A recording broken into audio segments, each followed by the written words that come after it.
Hey, what's going on, guys? So today we've got some Division beta gameplay for you.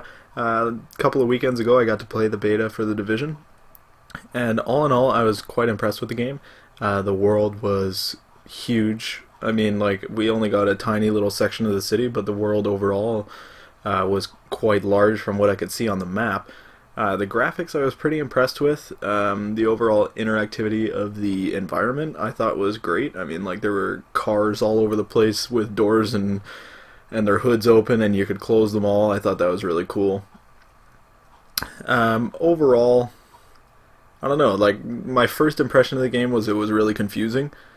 We didn't get much of a tutorial. They just kind of had some dude who was on the developer team kind of explain things at the very beginning, but if you weren't really paying attention, I mean, you didn't really get it, and he didn't really show you much either.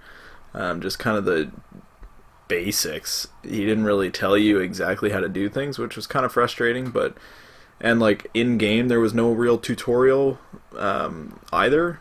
I mean, like, I don't know. I found it very frustrating that they didn't really tell you how to play, and what exactly each control did and how to do things. But I mean, it is the beta. They start you at level 4, so you're already a decent amount of way through the beginning of the game.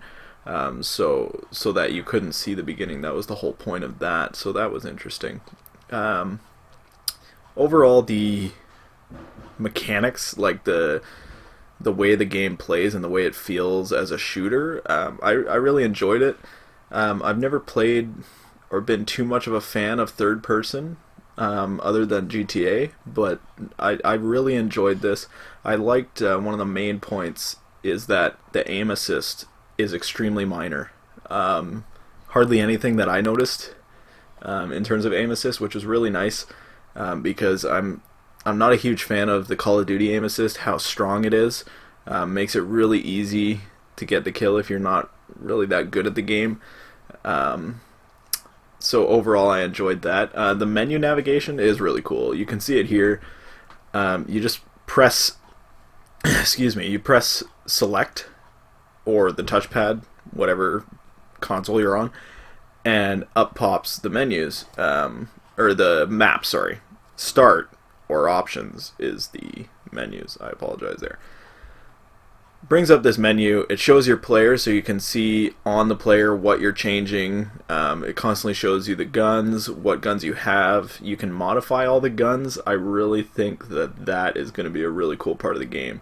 You can put a different kind of optic, grip, stock, a different barrel on it. You can put an extended magazine. You can put a fast magazine, different camos as well. I remember Crypto got a nice bright green gun that was pretty cool. So the overall customization is really, really nice compared to other games. A lot of people compare this game to Destiny. I would be right there with them, to be honest. It felt very Destiny-like. The emotes, like dancing and help and waving, all that felt extremely similar to Destiny in a huge way. And like the social spaces, how you have all these different vendors that you can go to. I mean, I know that's like basic RPG style, but it felt very, very similar to Destiny, to me. Now, one of the main drawbacks that I found is how large the world really is. It felt extremely empty. I never, in my entire time playing, met another person other than in the dark zone. There was never anybody else in my general server, other than obviously Rivers, who I'm playing with right now. But I mean, I don't know. It just felt like you were always by yourself. And even when you did get some enemies that came up, I mean, there was like 2 or 3 of them, and then you were done. I mean, it was, I don't know. That was a huge drawback to me, and I kind of hope that they fix that so that it's not as uneventful, I guess. Because I mean, I was going through one of the contaminated zones, and I mean, that was kind of cool that you had to quickly find all the things to make it safe for you to be there, but at the same time there were no enemies. You just had to go through it, and that was it. And you had nothing hindering you from getting there, so that was kind of a drawback to me. Another one is It's an extremely cover-based game, so in that aspect, you have to hop from cover to cover. But the problem with that is they put all of those options on your screen for you. So I've got X here, circle here, square here, all over. You can see it right above my character's head there. It's always there, and that I found was very, very frustrating to me, to constantly have these, hey, you can go here, you can go here. It's like I'm just trying to focus on making sure I don't die here. Like, come on. So that was another drawback to me as well.